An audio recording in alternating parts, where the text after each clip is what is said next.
Ce soir-là, assise dans cette salle de réunion aux murs de verre, j'ai compris qu'une seule phrase pouvait détruire l'image qu'on se fait d'une famille entière. « Les pauvres ne s'assoient pas ici ».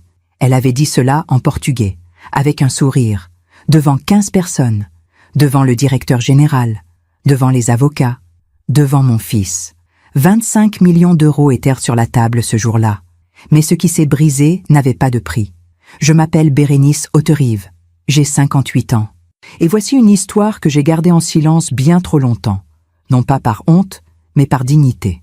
Tout a commencé 3 ans plus tôt. Romuald, mon fils unique, avait 32 ans lorsqu'il a rencontré Daphné lors d'un gala de charité à Paris.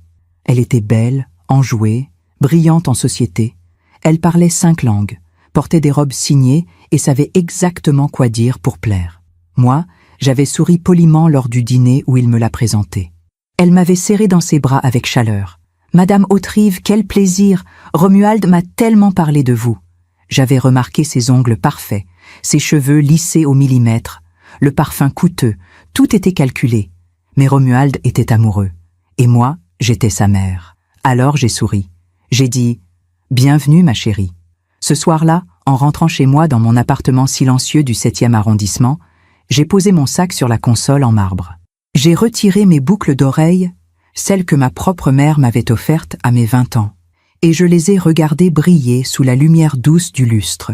Ces boucles avaient traversé tant d'années, tant de joie, tant de chagrin. Je ne savais pas encore qu'elles deviendraient le témoin silencieux de ce qui allait suivre. Romuald et Daphné se sont mariés 8 mois plus tard. La cérémonie a eu lieu dans une chapelle privée en Normandie, entourée de roses blanches et de musique classique. Daphné portait une robe somptueuse. Romuald avait les larmes aux yeux. Moi, j'étais assise au premier rang, dans un tailleur crème. J'ai souri tout le long. J'ai embrassé ma nouvelle belle-fille. J'ai souhaité leur bonheur. Mais ce jour-là, quelque chose en moi a doucement basculé. Pendant le discours, Daphné a remercié tout le monde. Ses parents, ses amis, ses témoins. Elle a parlé de l'amour, de l'avenir, des projets. Elle ne m'a pas mentionné une seule fois. Romuald, lui, m'a regardé avec tendresse depuis la table d'honneur. Il a levé son verre dans ma direction. Il a murmuré « Merci, maman ». Mais Daphné, elle, regardait ailleurs. Les premiers mois, tout semblait normal. Ils ont emménagé dans un appartement lumineux près du parc Monceau. Romuald travaillait comme directeur commercial dans une entreprise de conseil. Daphné se consacrait à des projets personnels, design d'intérieur, influenceuse lifestyle, événements mondains. Elle m'invitait parfois à déjeuner. Nous parlions décoration, voyage, mode, tout était cordial. Mais il y avait ces petits détails. Un jour, alors que je portais un chemisier simple en coton, elle avait dit avec un sourire en coin « Oh, c'est vintage, non? C'est charmant ce côté rétro. » Une autre fois, elle avait regardé ma montre, une Cartier des années 90, et avait murmuré « Mon Dieu, elle fonctionne encore ?» Je ne répondais jamais. Je souriais. Je changeais de sujet, parce que j'avais appris, avec les années, qu'il y a des batailles qu'on ne mène pas avec des mots. Un après-midi de novembre 2023, Romuald m'a appelé. « Maman, j'ai une grande nouvelle. » Il était excité, heureux. J'ai tout de suite compris. Daphné est enceinte. Mon cœur s'est serré. De joie, de peur, d'espoir. Mon chéri, c'est merveilleux. Mais au fond de moi, une voix silencieuse murmurait « Tout va changer ». Et elle avait raison. Daphné est devenue le centre de toutes les attentions. Romuald l'entourait de prévenance. Elle choisissait les couleurs de la chambre du bébé, commandait des meubles scandinaves, organisait des séances photos de grossesse somptueuses. Moi, j'attendais qu'on m'invite à participer. Mais l'invitation ne venait jamais. Un jour, alors que je leur rendais visite, j'ai proposé « Si tu veux, je peux t'accompagner à ton prochain rendez-vous médical. J'adorerais voir l'échographie. » Daphné avait souri avec douceur. « C'est gentil, Bérénice. Mais ma mère vient déjà. Et puis, vous savez, c'est un moment intime. » Romuald n'avait rien dit. J'avais hoché la tête. J'avais souri. J'avais quitté leur appartement en silence. Ce soir-là, seul chez moi, j'ai retiré mes boucles d'oreilles et je les ai posées sur ma table de nuit. Elles brillaient doucement sous la lampe. Et pour la première fois, j'ai senti une douleur sourde, presque invisible, s'installer dans ma poitrine. Les mois ont passé. Le bébé est né en juillet 2024. Une petite fille. Ils l'ont appelée Éléonore. J'ai reçu un message de Romuald avec une photo. Elle était minuscule, rose, parfaite. Elle est magnifique, mon chéri. Félicitations. J'ai attendu qu'on m'invite à l'hôpital, mais l'invitation n'est jamais venue. 3 jours plus tard, Romuald m'a appelé. « Maman, on est rentré. Tu peux passer demain si tu veux. Demain. Pas aujourd'hui. Pas tout de suite. Demain. » J'ai dit oui. J'ai souri au téléphone. J'ai raccroché. Et j'ai pleuré. Pas de colère. Pas de rage. Juste une tristesse calme, profonde, impossible à nommer. Lorsque je suis arrivée chez eux le lendemain, Daphné était installée sur le canapé avec Éléonore dans les bras. Elle portait une robe de chambre en soie. Tout était parfait. « Bonjour, Bérénice. » Elle ne s'est pas levée. Elle ne m'a pas tendu le bébé. J'ai dû demander « Je peux la prendre ?» Elle a hésité. Puis elle a dit « Bien sûr. Mais faites attention, elle vient de manger. » Comme si j'allais la casser. Comme si je ne savais pas tenir un bébé. J'ai pris Éléonore dans mes bras. Elle était légère, chaude, vivante. Mon cœur s'est ouvert d'un coup. Elle est magnifique. Daphné a souri. Oui, elle ressemble à ma mère. Romuald était dans la cuisine. Il n'a rien dit. Je suis restée 20 minutes. Puis Daphné a bâillé. « Excusez-moi, Bérénice. Je suis épuisée. » J'ai compris le message. J'ai rendu Éléonore. J'ai embrassé Romuald. J'ai quitté leur appartement. En descendant l'escalier, j'ai senti mes jambes trembler. Pas de fatigue, de chagrin. Ce soir-là, chez moi, j'ai retiré mes boucles d'oreilles et je les ai regardées longuement. Elles avaient vu tant de choses. Elles avaient été là lorsque Romuald était né, lorsque j'avais divorcé, lorsque j'avais reconstruit ma vie seule, lorsque j'avais bâti, pièce par pièce, ce que j'étais devenue. Mais ce soir-là, elles brillaient différemment. Comme si elles savaient. Comme si elle me disait « Ce n'est que le début. » Parfois, on fait confiance à ceux qui ne la méritent pas. Et vous, avez-vous déjà été mise à l'écart par quelqu'un que vous aimiez? Racontez-moi votre histoire dans les commentaires. J'aimerais vous lire. Pour comprendre ce qui s'est passé dans cette salle de réunion, il faut d'abord que je vous raconte qui j'étais avant. Avant Daphné. Avant le silence. Avant que tout bascule. Je suis née en 1967 dans une famille modeste de Lyon. Mon père était comptable, ma mère, institutrice. Nous habitions un appartement au 3e étage d'un immeuble sans ascenseur. Les dimanches, nous allions nous promener au parc de la Tête d'Or. Ma mère m'achetait parfois une gaufre. Mon père me portait sur ses épaules. C'était une enfance simple, heureuse, pleine de rire et de pain chaud. Mais très tôt, j'ai compris une chose. Je ne voulais pas rester enfermée dans cette vie-là. Pas par mépris, pas par honte, par soif. J'ai fait des études de commerce à Lyon, puis à Paris. J'étais brillante, acharnée. J'ai décroché un stage dans une entreprise de conseil en stratégie à 22 ans. Puis un CDI. Puis un poste de chef de projet. À 25 ans, j'ai rencontré Édouard Autrive. Il était avocat d'affaires, élégant, cultivé, ambitieux. Nous nous sommes mariés 6 mois plus tard dans une petite église de Montmartre. Ma mère pleurait de joie. Mon père m'a serré très fort avant de me conduire à l'hôtel. « Sois heureuse, ma fille. » Et je l'ai été, pendant un temps. Romuald est né en 1992. Je me souviens de tout, de la lumière dorée de cette fin d'après-midi de mai, de son premier cri, de ses petits poings serrés, de son regard qui cherchait déjà à comprendre le monde. Édouard était fier. Moi, j'étais bouleversée. Ce petit être, c'était tout. Je suis restée en congé maternité 6 mois. Puis je suis retournée travailler. Mais quelque chose en moi avait changé. Je ne voulais plus seulement réussir pour moi. Je voulais bâtir quelque chose de solide, quelque chose qui durerait, quelque chose que je pourrais transmettre à mon fils.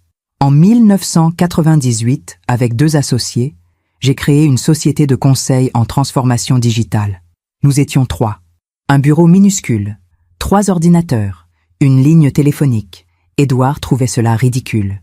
« Bérénice, tu as un bon poste. Pourquoi prendre ce risque ?» Je lui ai répondu « Parce que je veux construire quelque chose qui m'appartienne. » Il a haussé les épaules. Il ne comprenait pas. Mais moi, je savais. Les premières années ont été difficiles. Je travaillais 12 heures par jour. Je rentrais épuisée. Romuald avait 6 ans, puis 7, puis 8. Il grandissait vite, trop vite. Édouard s'occupait de lui le soir, mais il commençait à me regarder différemment. Avec une distance, une froideur. Un soir de décembre 2003, Alors que je rentrais tard après une réunion avec un client, il m'a dit « Tu n'es plus vraiment là, Bérénice ». J'ai posé mon manteau, j'ai respiré. Je suis là, mais je dois aussi exister en dehors de cette maison. Il a secoué la tête. Tu existes trop en dehors. 3 mois plus tard, il m'a annoncé qu'il me quittait. Pas pour une autre femme, pas pour un scandale, juste parce qu'il ne me reconnaissait plus. Tu es devenue quelqu'un d'autre, Bérénice. J'ai eu mal, mais je n'ai pas pleuré. Parce qu'au fond de moi, je savais qu'il avait raison. J'étais devenue quelqu'un d'autre, quelqu'un de plus fort. Romuald avait 12 ans lorsque nous avons divorcé. Il a très mal vécu la séparation. Il ne comprenait pas. Il me reprochait de travailler trop, de ne pas être assez présente. Un soir, alors qu'il était chez moi pour le week-end, il m'a dit « Papa dit que tu préfères ton travail à nous ». J'ai senti mon cœur se briser. Je me suis assise à côté de lui. J'ai pris ses mains dans les miennes. « Mon chéri, écoute-moi bien. Tout ce que je le fais pour toi, pour que tu aies une vie meilleure, pour que tu sois fier de ta mère un jour. » Il a baissé les yeux. « Mais je veux juste que tu sois là. » Cette nuit-là, j'ai pleuré pour la première fois depuis le divorce, parce que je savais qu'il avait raison. Mais je savais aussi que je ne pouvais pas m'arrêter. Pas maintenant. Les années ont passé. Ma société a grandi. Nous avons décroché des contrats importants. Nous avons ouvert des bureaux à Lyon, à Marseille, puis à Bruxelles. En 2012, nous avons été rachetés par un grand groupe international. Mais j'ai gardé 47% des parts. J'étais la principale actionnaire, la dirigeante de fait. Mais je n'en parlais jamais. Pas par modestie fausse, par stratégie. Dans le monde des affaires, j'avais appris une chose essentielle. Celui qui parle le moins garde le pouvoir le plus longtemps. Alors je me taisais. Je souriais. Je laissais les autres briller. Et pendant ce temps, je bâtissais en silence. Romuald, lui, avait grandi. Il avait fait des études de commerce. Il avait décroché un bon poste. Il était devenu un jeune homme sérieux, poli, travailleur. Mais il y avait toujours cette distance entre nous, comme une blessure jamais tout à fait refermée. Un jour de printemps 2019, alors que nous déjeunions ensemble dans un petit restaurant du Marais, il m'a dit « Maman, tu sais, je t'en ai voulu longtemps. » J'ai posé ma fourchette. « Je sais, mon chéri. » Il a souri tristement. « Mais aujourd'hui, je comprends. Tu as construit quelque chose d'incroyable. Et je suis fière de toi. » J'ai senti mes yeux piquer. « Merci, Romuald. » Ce jour-là, j'ai cru que nous avions enfin refermé cette page, que tout serait différent désormais. Mais je me trompais. Quelques mois plus tard, il a rencontré Daphné. Au début, j'ai été heureuse pour lui. Il rayonnait. Il souriait tout le temps. Il m'appelait pour me raconter leurs sorties, leurs projets, leurs rêves. « Maman, je crois que c'est elle. » J'ai souri au téléphone. « Alors je suis heureuse pour toi, mon chéri. » Mais lorsque je l'ai rencontrée pour la première fois, lors de ce dîner dans un restaurant chic du 8e arrondissement, j'ai senti quelque chose. Un décalage. Elle était charmante, certes, souriante, enjouée. Mais il y avait dans ses yeux une dureté que je connaissais bien, celle de ceux qui ont tout calculé. Ce soir-là, après le dîner, je suis rentrée chez moi dans mon appartement silencieux. J'ai retiré mes boucles d'oreilles, celles que ma mère m'avait offertes tant d'années auparavant, et je les ai posées sur ma table de nuit. Elles brillaient doucement sous la lampe. Et en les regardant, j'ai pensé à ma mère, à son sourire doux, à sa voix calme, à ses mains qui sentèrent la lavande. « Bérénice, fais confiance à ton instinct. » C'est ce qu'elle me disait toujours. Et mon instinct, ce soir-là, me murmurait quelque chose que je ne voulais pas entendre. Mais j'ai chassé cette pensée. Romuald était heureux. C'est tout ce qui comptait. Alors j'ai souri. J'ai fait bonne figure. J'ai accueilli Daphné dans notre famille. Et pendant 3 ans, j'ai observé, en silence, comme j'avais appris à le faire dans le monde des affaires. Pendant que je raconte tout cela, je me demande d'où vous m'écoutez. Écrivez le nom de votre ville en commentaire. Les premières fissures sont toujours invisibles. Elles se cachent sous les sourires, sous les politesses, sous les mots choisis avec soin. Mais elles sont là. Et moi, j'avais appris à les voir. Le mariage de Romuald et Daphné a eu lieu en juin 2022. C'était une journée magnifique. Le ciel était d'un bleu parfait. La chapelle sentait la rose et le bois ciré. Daphné portait une robe somptueuse avec une traîne de 3 mètres. Tout était parfait. Trop parfait. Pendant la cérémonie, assise au premier rang, j'ai observé mon fils. Il avait 30 ans. Il était beau, élégant, ému. Lorsqu'il a dit « oui », sa voix tremblait. Daphné, Elle a répondu d'une voix claire, assurée, presque triomphante. Et lorsqu'ils se sont embrassés, j'ai applaudi avec les autres. Mais au fond de moi, quelque chose s'est serré. Pendant le cocktail, Daphné était entourée de ses amis. Elle riait, prenait des photos, s'extasiait sur sa robe, son maquillage, son bouquet. Moi, j'étais debout près du buffet, un verre de champagne à la main. Une des amies de Daphné, une jeune femme blonde aux talons vertigineux, s'est approchée de moi. « Vous êtes la mère du marié ?» ?»« Oui. » Elle a souri. « C'est adorable. Vous devez être tellement fière. »« Je le suis. » Elle a regardé autour d'elle, puis s'est penchée vers moi avec un air de confidence. « Daphné nous a dit que vous viviez seule, que vous travailliez beaucoup. Ça doit être difficile à votre âge. » À mon âge, j'avais 55 ans. J'ai souri poliment. « Je vais très bien, merci. » Elle a hoché la tête avec une compassion feinte. Heureusement que Romuald a trouvé quelqu'un comme Daphné. Une femme forte, quelqu'un qui saura s'occuper de lui. Je n'ai rien répondu. J'ai juste bu une gorgée de champagne. Et je suis partie. Pendant le dîner, j'étais assise à une table avec des cousins éloignés et des amis que je ne connaissais pas. Romuald et Daphné étaient à la table d'honneur, entourés de leurs témoins et de leurs proches. Je les voyais rire, s'embrasser, trinquer. Romuald m'a cherché du regard une ou deux fois. Il m'a fait un petit signe de la main. J'ai souri. J'ai levé mon verre. Mais Daphné, elle, ne m'a pas regardé une seule fois. Pas une. À la fin de la soirée, alors que les invités commençaient à partir, Romuald est venu me voir. Il était un peu ivre, heureux. Il m'a serré dans ses bras.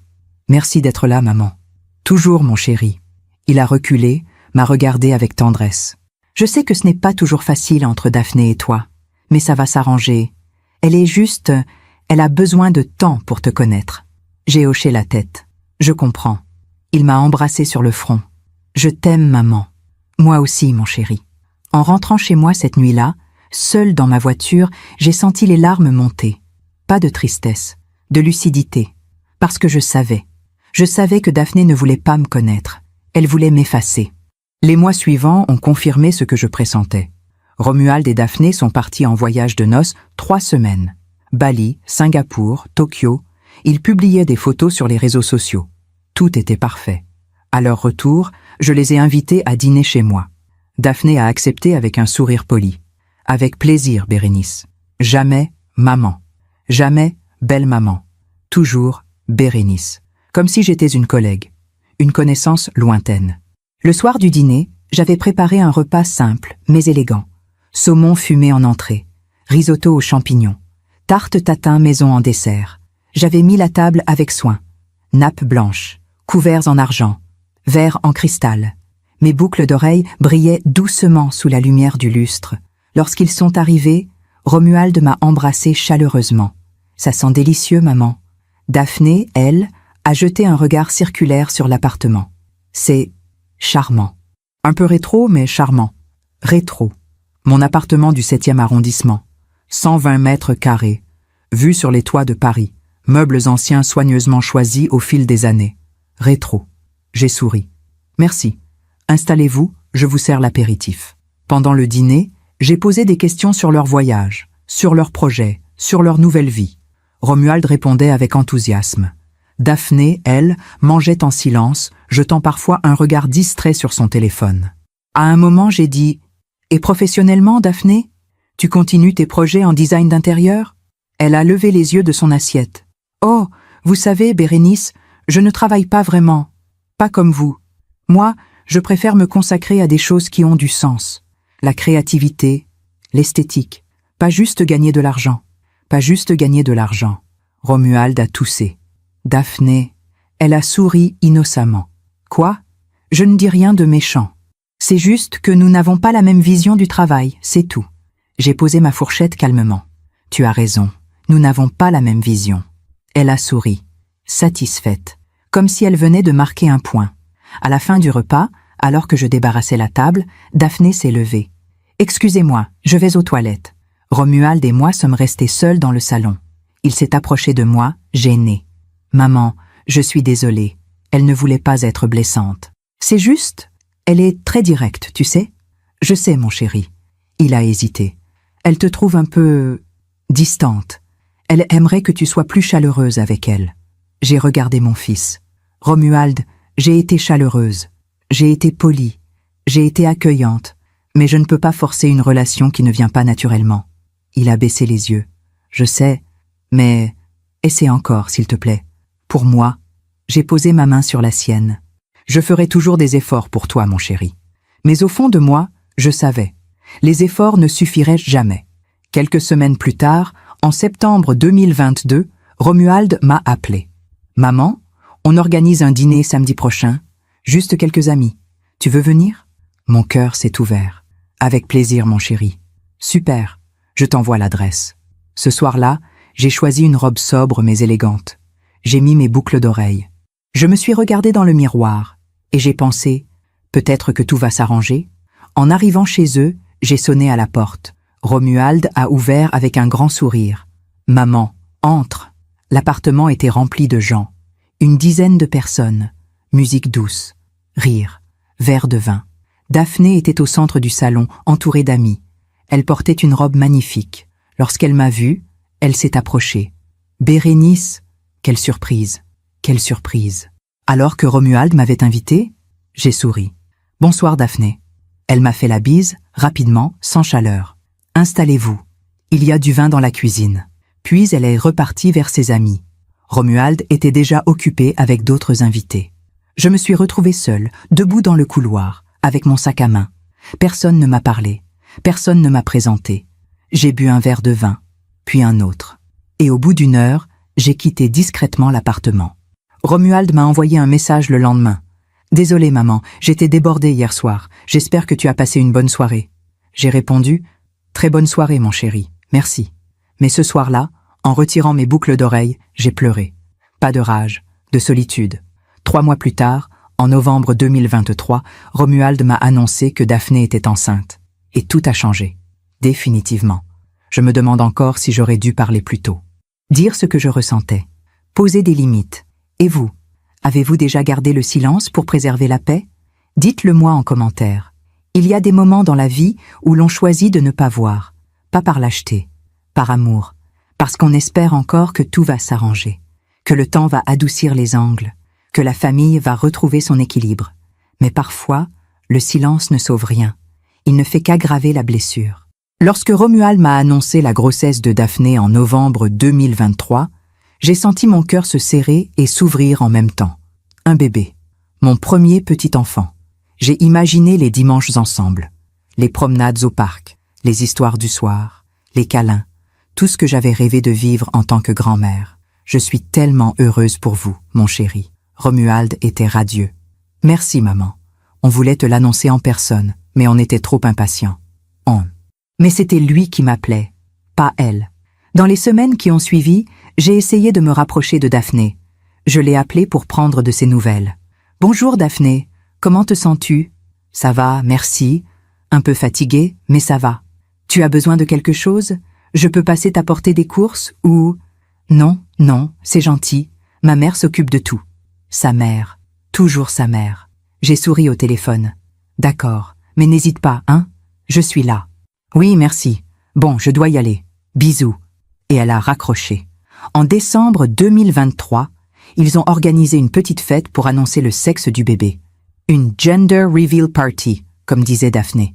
Romuald m'a invité par message. « Maman, samedi prochain, 16h, chez nous. Tenue décontractée. On va faire éclater un ballon rempli de confettis rose ou bleu. Ce sera sympa. » J'ai répondu « Avec plaisir, mon chéri. J'apporte quelque chose ? Non, tout est prévu. Juste ta présence. » Le samedi, je suis arrivée avec un bouquet de fleurs blanches et un petit cadeau emballé avec soin. Un mobile musical en bois pour le berceau du bébé. L'appartement était décoré avec des ballons roses et bleus, des guirlandes, des pancartes avec des inscriptions en anglais. Boy or girl, he or she.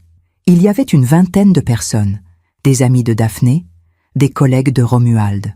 La mère de Daphné, une femme élégante aux cheveux blonds platine et au regard froid. Lorsque je suis entrée, Romuald est venu m'embrasser. « Maman, merci d'être venue. »« Bien sûr, mon chéri. » Daphné était assise sur le canapé, entourée de ses amis. Elle portait une robe rose poudrée qui mettait en valeur son ventre arrondi. Elle était radieuse. Je me suis approchée. « Bonjour Daphné, tu es magnifique. » Elle a souri poliment. « Merci Bérénice. J'ai tendu le bouquet et le cadeau. Pour toi. Et pour le bébé. Elle a jeté un œil rapide. Oh, merci. C'est gentil. Pose ça sur la table, s'il te plaît. Puis, elle s'est retournée vers ses amis et a continué sa conversation. Je suis restée debout, seule, avec le bouquet à la main. Puis, j'ai posé les fleurs sur la table, à côté d'une pile d'autres cadeaux, et je me suis assise dans un coin. Pendant la fête, tout le monde riait, prenait des photos, mangeait des cupcakes décorés. La mère de Daphné était au centre de l'attention, racontant des anecdotes sur la grossesse de sa fille, donnant des conseils, touchant le ventre de Daphné avec tendresse. Romuald circulait entre les invités, souriant, heureux. Moi, j'étais assise sur une chaise près de la fenêtre, un verre de jus d'orange à la main. Personne ne m'adressait la parole. Personne ne me regardait. J'étais invisible. À un moment, une amie de Daphné, une jeune femme brune aux ongles roses, s'est approchée de moi. « Vous êtes la mère de Romuald ?»« Oui. » Elle a souri. « Ah, d'accord. Daphné nous a dit que vous ne veniez pas souvent, que vous étiez très occupée avec votre travail. J'ai senti une douleur sourde dans ma poitrine. Je viens dès que je suis invitée. » Elle a hoché la tête, mal à l'aise. « Ah, d'accord. Bon, je vais... Excusez-moi. » Et elle est partie. Puis est venu le moment de l'annonce. Tout le monde s'est rassemblé dans le salon. Romuald et Daphné se sont placés au centre, tenant un grand ballon noir. Daphné a pris la parole. « Merci à tous d'être là. Vous êtes notre famille, nos amis, nos proches. Et aujourd'hui, on va découvrir ensemble si ce petit bout qui grandit en moi est un garçon ou une fille. » Des applaudissements, des cris de joie. Elle a regardé Romuald avec tendresse. « Prêt, mon amour ?» Il a souri. « Prêt. » Ils ont fait éclater le ballon. Des confettis roses ont volé dans toute la pièce. Une fille. Tout le monde a crié, applaudi, pleuré. La mère de Daphné s'est précipitée pour la serrer dans ses bras. « Ma chérie, une petite fille, je suis tellement heureuse. » Romuald embrassait Daphné. Il riait, il pleurait. Moi, j'étais debout dans un coin, les bras le long du corps. J'ai souri, j'ai applaudi, mais personne ne m'a regardé. Personne n'est venu me serrer dans les bras. Personne n'a dit « Félicitations, grand-mère ». À la fin de la fête, alors que les invités commençaient à partir, je me suis approchée de Romuald. « C'était très beau, mon chéri. Je suis heureuse pour vous. » Il m'a embrassée. « Merci, maman. Ça va ? Tu es un peu silencieuse. »« Ça va.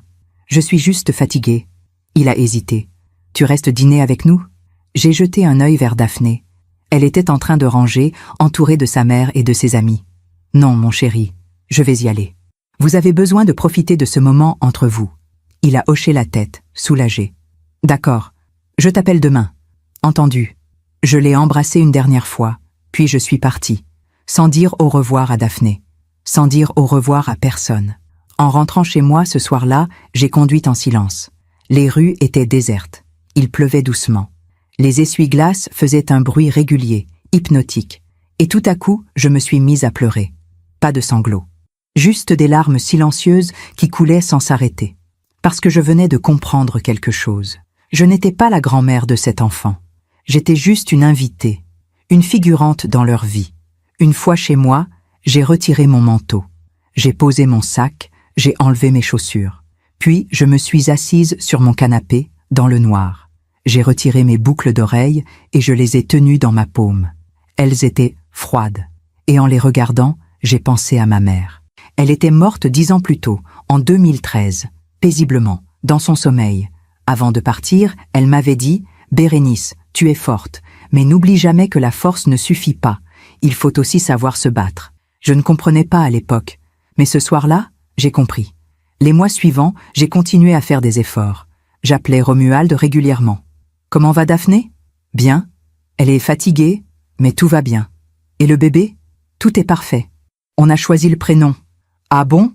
Quel est-il ? » ?»« Éléonore. Éléonore. Un joli prénom. C'est magnifique. Merci, maman. Mais je n'avais pas été consultée. Je n'avais même pas été informée avant qu'ils ne prennent leur décision. En mars 2024, j'ai proposé à Daphné de l'accompagner faire du shopping pour le bébé. « Si tu veux, on peut aller ensemble choisir des vêtements, des meubles. » Elle a hésité. « C'est gentil, Bérénice. » Mais ma mère et moi, on a déjà tout prévu. On a rendez-vous samedi prochain dans une boutique spécialisée. « Je peux venir avec vous ? » Un silence. C'est un peu un moment entre ma mère et moi, tu comprends? Bien sûr, j'ai raccroché. Et je n'ai plus proposé. En avril 2024, alors que Daphné en était à son 7e mois de grossesse, ils ont organisé une baby shower. Encore une fois, je n'ai été prévenue que quelques jours avant. Maman, dimanche prochain, 15h, c'est la baby shower de Daphné. D'accord. Tu viendras? Bien sûr. Le dimanche, je suis arrivée avec un cadeau. Une gigoteuse en coton bio, brodée à la main. L'appartement était décoré en rose et blanc. Il y avait au moins 30 personnes. Que des femmes. Daphné trônait au centre, assise sur un fauteuil décoré de rubans. Sa mère était à ses côtés. Lorsque je suis entrée, Daphné m'a fait un signe de la main. « Ah, Bérénice. Contente que tu aies pu venir. » J'ai posé mon cadeau sur la table. « Merci de m'avoir invitée. » Puis je me suis assise. Encore une fois, seule. Encore une fois, invisible. Pendant la fête, il y avait des jeux, des rires, des devinettes. À un moment, quelqu'un a proposé « Et si chacune racontait son meilleur souvenir de grand-mère ?» Plusieurs femmes ont pris la parole. Elles racontaient des anecdotes touchantes, drôles, émouvantes. Puis quelqu'un a dit « Et la maman de Romuald? Vous avez un souvenir à partager ?» Tout le monde s'est tourné vers moi. Daphné aussi, avec un sourire étrange. J'ai senti mon cœur battre plus fort. Oui. Ma mère adorait me lire des histoires le soir. Elle avait une voix douce, apaisante. Quelqu'un a dit « C'est joli. Vous ferez pareil avec votre petite fille ?» J'ai souri. J'espère, oui. Daphné a détourné le regard, et la conversation est passée à autre chose. En rentrant chez moi ce jour-là, j'ai compris quelque chose. Je ne me battais pas. J'acceptais. Je souriais. Je me taisais. Comme si mon silence allait changer les choses. Mais il ne changeait rien. Il ne faisait que m'effacer un peu plus chaque jour. Ce soir-là, en retirant mes boucles d'oreilles, j'ai pensé à la phrase de ma mère. Il faut aussi savoir se battre. Mais comment se battre contre quelqu'un qui ne vous attaque pas ouvertement? Contre quelqu'un qui sourit, qui reste poli, qui ne dit jamais rien de méchant, mais qui vous exclut, vous ignore, vous efface? Je ne savais pas. Pas encore. Pendant que je raconte tout cela, je me demande d'où vous m'écoutez. Écrivez le nom de votre ville en commentaire. Il y a des vérités qu'on refuse de voir, même quand elles sont devant nos yeux, même quand tous les signes sont là. Parce qu'accepter la vérité, c'est accepter de perdre quelque chose. Et parfois, on n'est pas prêt. Éléonore est née le 23 juillet 2024. J'ai reçu un message de Romuald à 19h30. « Maman, elle est là. 3 kilos de sang. Tout va bien. Je t'envoie d'une photo. » La photo montrait un tout petit visage rose, des yeux fermés, une bouche minuscule. Elle était parfaite. J'ai pleuré. De joie, de soulagement, de tristesse aussi. Parce que je n'étais pas là. Parce que personne ne m'avait appelé pendant le travail. Parce que j'avais appris la naissance de ma petite fille par message, comme une connaissance lointaine. J'ai répondu immédiatement « Mon chéri, elle est magnifique. Félicitations. Je suis tellement heureuse. Quand puis-je venir la voir ?» Il a mis 2 heures à répondre. « Merci, maman. Là, on est encore à la maternité. Daphné est épuisée. Je t'appelle demain pour qu'on organise. Demain. Pas ce soir. Pas maintenant. Demain. » J'ai souri au téléphone en regardant la photo d'Éléonore, et j'ai murmuré « Bienvenue, ma petite. » Le lendemain, Romuald m'a appelé en fin d'après-midi. « Maman, on rentre à la maison ce soir. Tu peux passer demain dans la matinée si tu veux. Vers 11h. Bien sûr. Merci, mon chéri. À demain. » Le lendemain matin, j'ai pris soin de moi. J'ai mis une robe simple, mais élégante. J'ai attaché mes cheveux. J'ai mis mes boucles d'oreilles. J'ai acheté un bouquet de pivoine blanche, les fleurs préférées de Daphné, selon Romuald. En chemin, mon cœur battait fort. J'allais enfin rencontrer ma petite fille. Lorsque je suis arrivée, j'ai sonné doucement.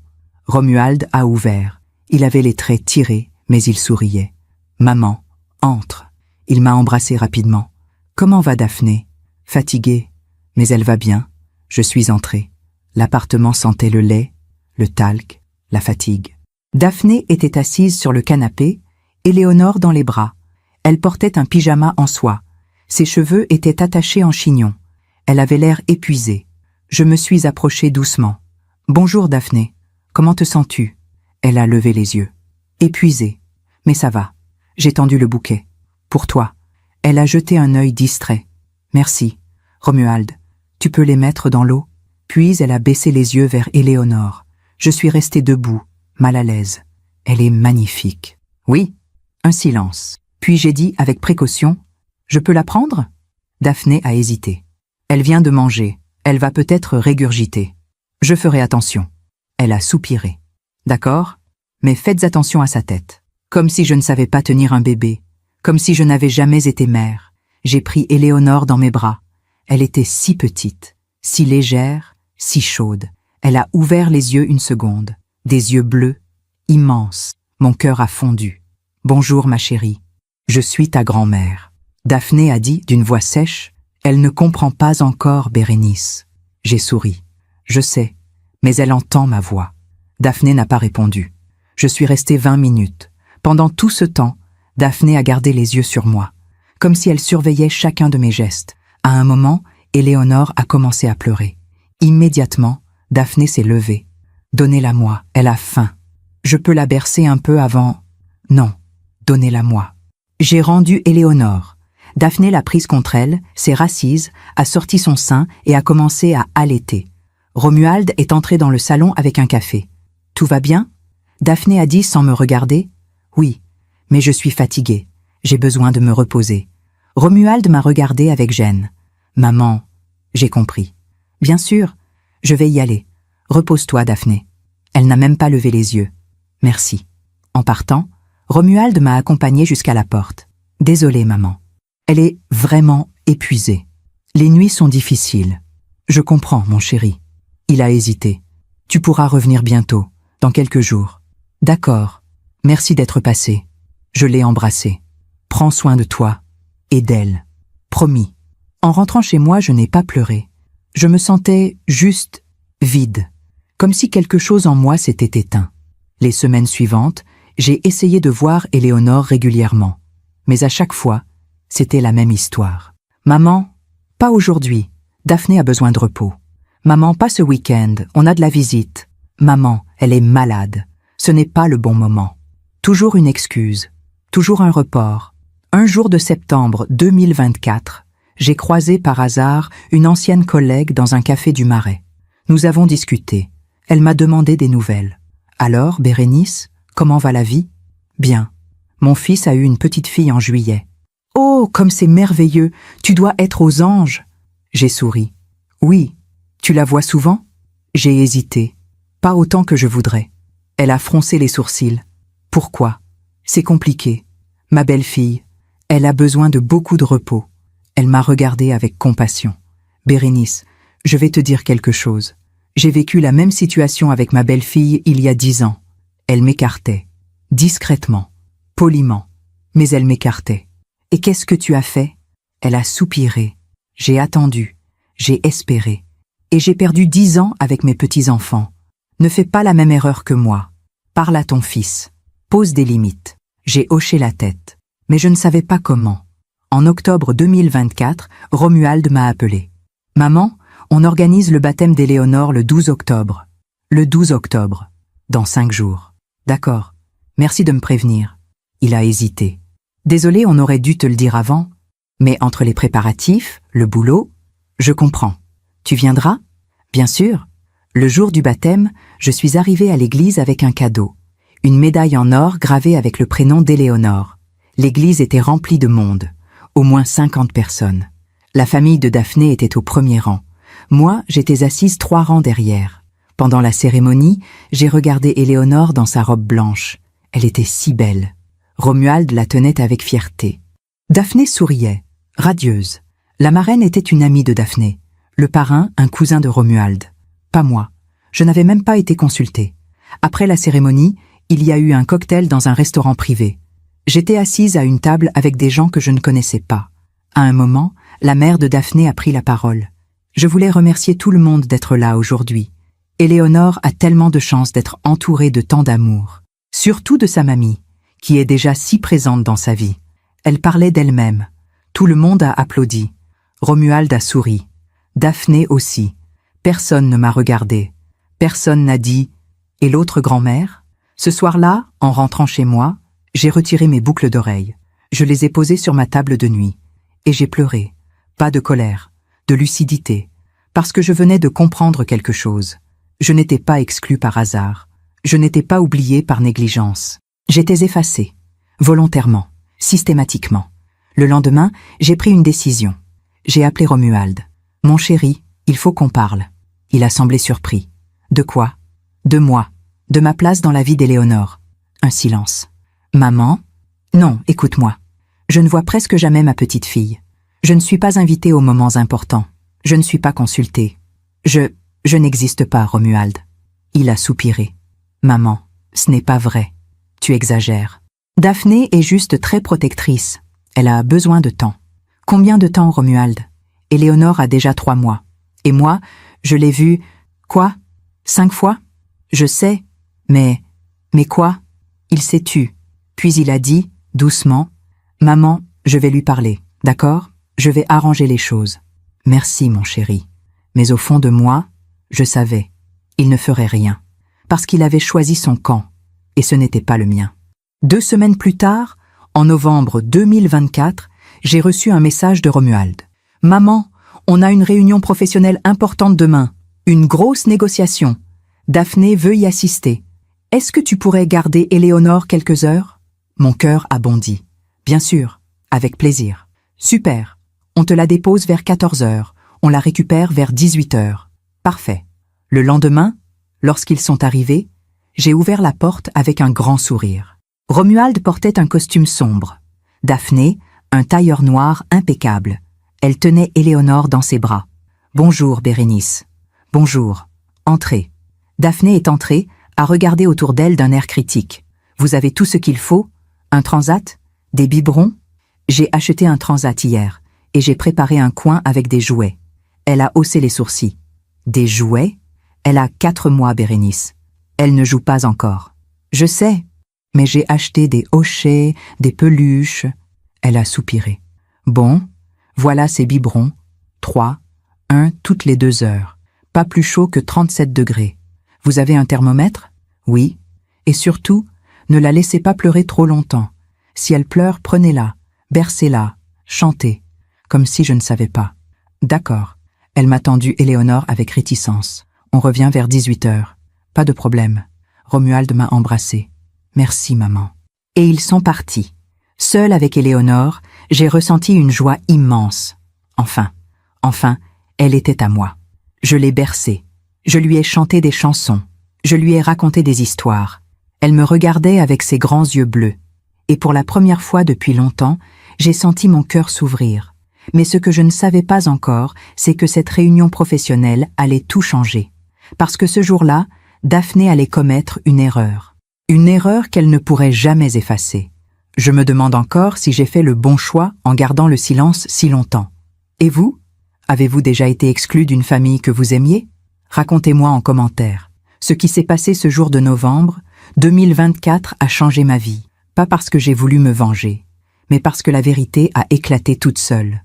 Cette réunion dont Romuald m'avait parlé n'était pas une réunion ordinaire. C'était la négociation finale d'un contrat de 25 millions d'euros entre notre société et un consortium international. J'étais l'actionnaire majoritaire avec 47% des parts. Mais personne dans ma famille ne le savait. Parce que je n'en parlais jamais. Ce matin-là, j'avais gardé Éléonore chez moi jusqu'à 13 heures. Puis ma secrétaire était venue la chercher pour la ramener à ses parents. Moi, j'avais enfilé un tailleur gris perle, attaché mes cheveux en chignon strict, mis mes boucles d'oreilles, et j'étais partie pour la réunion. La salle de réunion se trouvait au 15e étage d'un immeuble moderne de La Défense. Mur de verre, table immense, vue sur tout Paris. Lorsque je suis arrivée, mon directeur général, Monsieur Legrand, m'attendait dans le couloir. « Madame Autrive, tout est prêt. Les avocats sont là. Le consortium aussi. »« Parfait. Vous êtes prête ?» J'ai souri. « Toujours. » Je suis entrée dans la salle. 15 personnes étaient déjà installées. Avocats, conseillers, directeurs. Et au fond, près de la fenêtre, j'ai vu Romuald. Il portait son costume sombre. Il discutait avec un collègue. À côté de lui, Daphné. Elle portait son tailleur noir, les cheveux lissés, le maquillage parfait. Elle riait, elle parlait fort, elle attirait l'attention. Lorsque je suis entrée, personne ne m'a remarqué. Je me suis assise discrètement à ma place habituelle, au bout de la table. Monsieur Legrand a commencé la réunion. « Mesdames, messieurs, Merci d'être présent. Nous sommes ici pour finaliser le contrat avec le consortium Bremer & Associés. 25 millions d'euros sont en jeu. Daphné écoutait avec attention. À un moment, elle a chuchoté quelque chose à Romuald. Il a hoché la tête, gêné. Puis elle s'est levée et s'est dirigée vers une chaise libre, juste à côté de moi. Elle ne m'avait pas vue. Elle s'est assise, a sorti son téléphone, a commencé à taper un message, puis elle a levé les yeux. Elle m'a vu. Son visage s'est figé. « Bérénice ?» J'ai souri poliment. « Bonjour, Daphné. » Elle a jeté un regard autour d'elle, confuse. « Qu'est-ce que vous faites ici ?»« Je travaille ici. » Elle a froncé les sourcils. « Vous travaillez ici ? Dans cette entreprise ?»« Oui. » Elle a ri nerveusement. « Ah, d'accord. Romuald ne me l'avait pas dit. »« Vous faites quoi ? Secrétaire ? Assistante ?» J'ai souri. Ni l'un ni l'autre. Elle a haussé les sourcils, agacée. « Bon, de toute façon, cette réunion est réservée au cadre supérieur. Vous devriez peut-être… » Elle a fait un geste vague vers la porte. À ce moment précis, Monsieur Legrand s'est approché de moi. « Madame Hauterive, tout est en ordre. Les documents sont prêts pour votre signature. » Daphné s'est figée. « Pardon ?» Monsieur Legrand s'est tourné vers elle, surpris. « Oui ?» Daphné a regardé alternativement lui et moi. « Vous avez dit…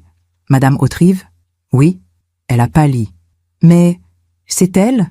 Monsieur Legrand a froncé les sourcils. « Je ne comprends pas. » Daphné a bégayé. « Vous êtes… » J'ai répondu calmement. « Je suis l'actionnaire majoritaire de cette société. 47% des parts. » Le silence s'est abattu sur la salle. Tous les regards se sont tournés vers nous. Daphné était blanche comme un linge. Romuald, au fond de la salle, s'était levé. Il nous regardait, figé. Daphné a murmuré « Mais Romuald m'avait dit que vous travailliez dans une petite entreprise. » J'ai souri doucement. « Il ne t'a jamais dit dans quelle entreprise je travaillais. Tu ne m'as jamais posé la question. » Elle a ouvert la bouche, puis l'a refermée. Monsieur Legrand, comprenant la tension, a dit « Bon, reprenons. Madame Hauterive, si vous voulez bien examiner les documents… » Daphné s'est levée brusquement. « Excusez-moi, j'ai besoin d'air. » Et elle est sortie précipitamment. Romuald l'a suivie. Moi, je suis restée assise. J'ai ouvert le dossier. J'ai lu les documents. J'ai signé. Et la réunion a continué, comme si de rien n'était. Mais à l'intérieur, mon cœur battait si fort que j'avais du mal à respirer. La réunion s'est terminée à 18 heures. 25 millions d'euros. Contrat signé. Poignée de main. Sourire professionnel. Mais moi, je ne pensais qu'à une chose. Romuald et Daphné. En sortant de la salle, j'ai trouvé mon fils dans le couloir, seul. Il était adossé au mur, les mains dans les poches, le visage fermé. Lorsqu'il m'a vu, il s'est redressé. « Maman, mon chéri. » Un silence lourd. Puis il a dit « Pourquoi tu ne m'as jamais dit ?» J'ai respiré profondément, parce que je n'ai jamais voulu que tu me voies différemment. Que tu m'aimes pour ce que j'avais accompli plutôt que pour qui j'étais. Il a secoué la tête. « Mais maman, 47%, tu es l'actionnaire principal ?»« Oui. » « Depuis quand ?»« Depuis 2012. 13 ans. » Il a passé une main dans ses cheveux. « 13 ans. Et tu ne m'as rien dit. Je voulais que tu sois fière de moi pour d'autres raisons. » Il a ri amèrement. « Je suis fière de toi, maman. » Mais là, Daphné vient de vivre le pire moment de sa vie. Ces mots m'ont transpercé. Le pire moment de sa vie? Elle se sent humiliée, ridicule. J'ai senti la colère monter. Romuald, elle m'a traité comme une moins que rien pendant 3 ans. Elle m'a exclue, ignorée, effacée. Et toi, tu me dis qu'elle se sent humiliée? Il a baissé les yeux. Maman, non, écoute-moi. Je n'ai jamais rien dit, jamais rien fait. J'ai souri, j'ai accepté, parce que je t'aimais, parce que je ne voulais pas créer de tension. Mais aujourd'hui, elle a vu qui j'étais vraiment. Et ça, ce n'est pas ma faute. Il s'est tu. Puis il a murmuré « Elle pleure dans les toilettes. Elle refuse de sortir. Alors va la consoler. » Il m'a regardé avec des yeux suppliants. « Maman, s'il te plaît, viens lui parler. Dis-lui que… » « Que quoi? Que je suis désolée d'exister ?» Il a tressailli. « Ce n'est pas ce que je demande. »« Alors qu'est-ce que tu demandes ?» Il n'a pas répondu. À ce moment, Daphné est sortie des toilettes, les yeux rouges, le maquillage coulé. Elle m'a vu. Son regard était rempli de quelque chose que je n'avais jamais vu chez elle. De la haine. Elle s'est approchée, tremblante. Vous m'avez humiliée. Je n'ai rien fait, Daphné. Vous saviez que j'allais venir à cette réunion. Et vous n'avez rien dit. Pourquoi aurais-je dû te dire quoi que ce soit? Tu ne m'as jamais posé de questions sur ma vie. Elle a serré les poings. Vous m'avez laissé me ridiculiser devant tout le monde. J'ai soutenu son regard. Tu t'es ridiculisée toute seule, Daphné. En me méprisant sans me connaître. Elle a explosé. Vous croyez quoi? Que votre argent va vous acheter ma fille? Que vous allez pouvoir entrer dans sa vie comme ça, avec vos costumes et vos réunions? Je ne veux rien acheter. Je veux juste être sa grand-mère. Eh bien, vous ne le serez jamais. Le silence est tombé. Romuald a murmuré.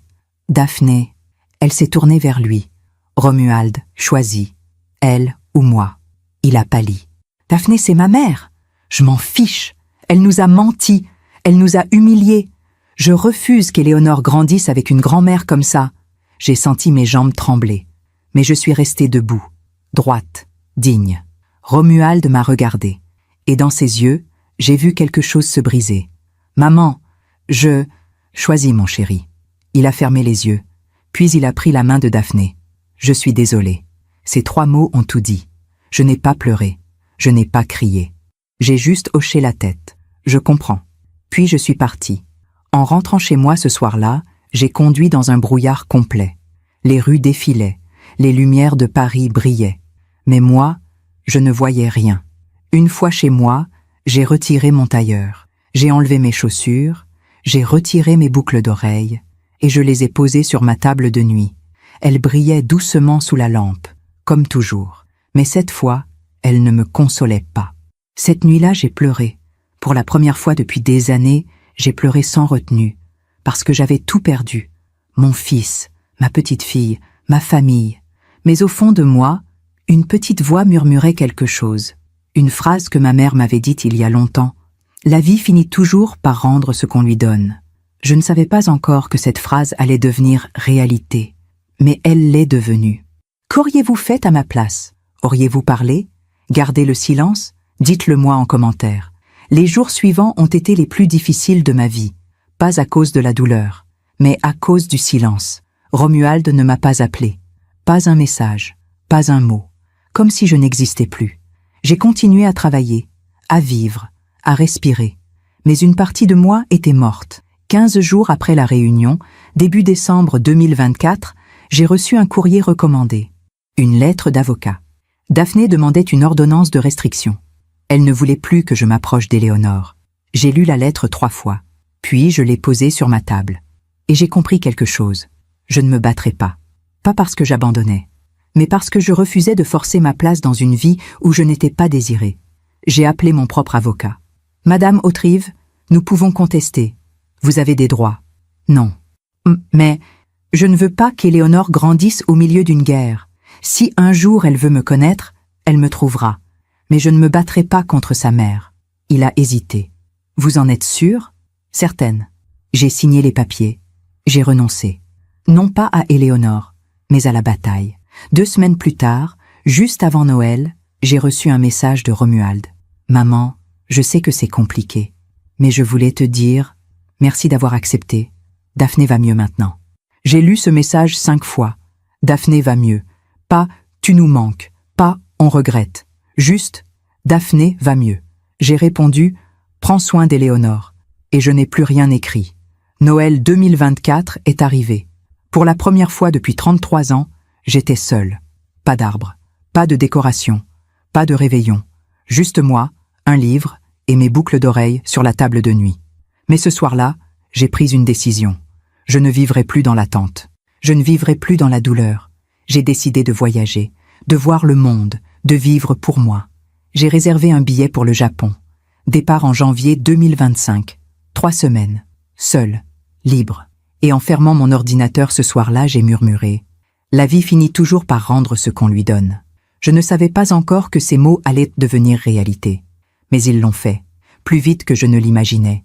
Je suis partie au Japon en janvier 2025. Kyoto, Tokyo, Osaka. J'ai marché dans des temples silencieux. J'ai regardé les cerisiers encore endormis sous la neige. Et j'ai respiré. Pour la première fois depuis des mois, j'ai respiré. Pendant ce voyage, j'ai éteint mon téléphone. Pas de messages, pas de nouvelles, pas d'attente. Juste moi et le monde. Lorsque je suis rentrée à Paris fin janvier, j'avais changé. Pas par vengeance, par libération. Le premier soir, j'ai rallumé mon téléphone. 3 messages de mon assistante. Un message de Monsieur Legrand et un message de Romuald. Le message de Romuald datait de 10 jours. « Maman, il faut qu'on parle. Rappelle-moi quand tu peux. » Je n'ai pas rappelé. Pas tout de suite. 2 jours plus tard, il a appelé. J'ai décroché. « Allô ? Maman. » Enfin. Sa voix était tendue, fatiguée. « Bonjour, Romuald. Où étais-tu ? J'ai essayé de te joindre pendant des semaines. J'étais au Japon. » Un silence. « Au Japon ? Oui. Toute seule ? Oui. » Il a hésité. « Maman, il faut qu'on se voie. C'est important. » Pourquoi ? Je préfère te le dire en personne. Nous nous sommes retrouvés 2 jours plus tard dans un café du 6e arrondissement. Lorsqu'il est arrivé, j'ai eu un choc. Il avait maigri. Il avait des cernes. Ses cheveux grisonnaient aux tempes. Il s'est assis en face de moi. « Merci d'être venu. » « De rien. » Un silence lourd. Puis il a dit « Daphné est partie. » J'ai posé ma tasse. « Partie ? » « Oui. Elle m'a quitté. »« Quand ? » ?»« Il y a 3 semaines. » Il a baissé les yeux. « Après la réunion, tout a changé. Elle était obsédée par ton argent, par ta position. Elle n'arrêtait pas de dire qu'on aurait pu vivre mieux, qu'on aurait dû te demander de l'aide. » Il a ri amèrement. Elle ne supportait plus de vivre dans notre appartement. Elle voulait un hôtel particulier, une voiture de luxe, des vacances aux Maldives. Et toi, qu'est-ce que tu as dit ? Que je ne voulais pas de ton argent, que je voulais construire ma vie moi-même. Et elle, il a serré les poings. Elle a dit que j'étais un idiot, qu'elle méritait mieux. Il a relevé les yeux vers moi.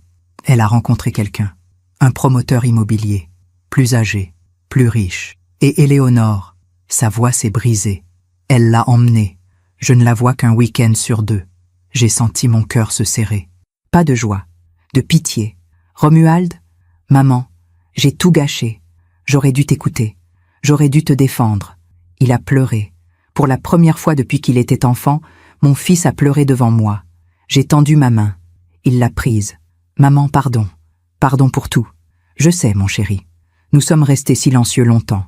Puis il a dit « Elle regrette aussi. » Qui ? Daphné ? Oui. Elle m'a envoyé un message la semaine dernière. Elle dit qu'elle s'est trompée. Que le nouveau, ce n'est pas ce qu'elle pensait. J'ai respiré profondément. Romuald, la vie finit toujours par rendre ce qu'on lui donne. Daphné a choisi l'argent. Elle a choisi l'apparence. Maintenant, elle en voit les conséquences. Il a hoché la tête. Et moi, qu'est-ce que je reçois ? Une leçon. Il a souri tristement. Une leçon dure. Les meilleures le sont toujours. En rentrant chez moi ce soir-là, j'ai retiré mes boucles d'oreilles. Je les ai regardées longuement. Elles avaient vu tant de choses, tant de douleurs, tant de vérité. Et pour la première fois depuis des mois, j'ai senti quelque chose en moi se détendre. Pas de la joie devant la souffrance de Daphné, mais un apaisement.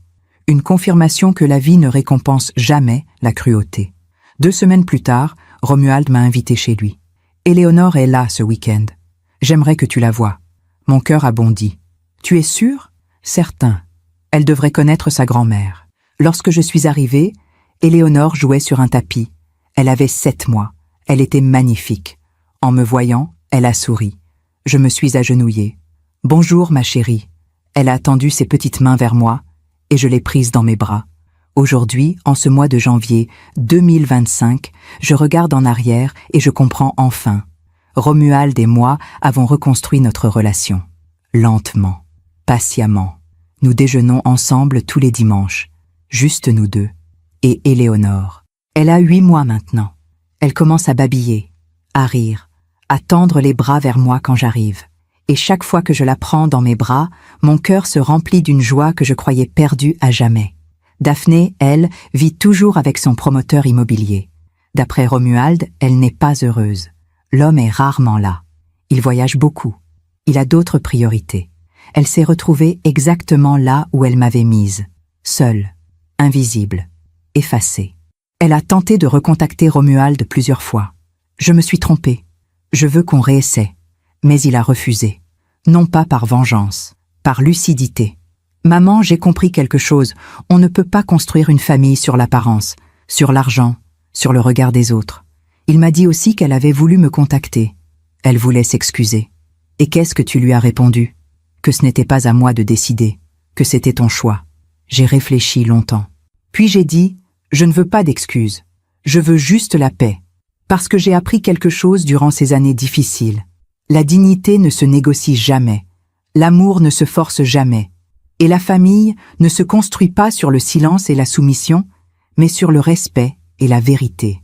Il y a quelques jours, Romuald m'a demandé « Maman, tu regrettes de ne pas avoir parlé plus tôt, de ne pas t'être battue ?» J'ai réfléchi. Puis j'ai répondu « Non, parce que me battre n'aurait rien changé. » Daphné ne voulait pas me connaître. Elle voulait une belle-mère docile, silencieuse, invisible. Et ça, je ne pouvais pas le devenir. Ce matin, alors que je préparais le café, j'ai regardé mes boucles d'oreilles posées sur la console, celles que ma mère m'avait offertes il y a tant d'années. Elles ont traversé toute ma vie, mes joies, mes peines, mes victoires, mes défaites, et en les regardant, j'ai pensé à elle, à sa voix douce, à ses mains, à son sourire. La vie finit toujours par rendre ce qu'on lui donne. Elle avait raison. Daphné m'avait donné du mépris. Elle a reçu la solitude. Romuald m'avait abandonné. Il a perdu sa famille. Mais moi, j'avais donné de la dignité. Et aujourd'hui, j'ai retrouvé ma place.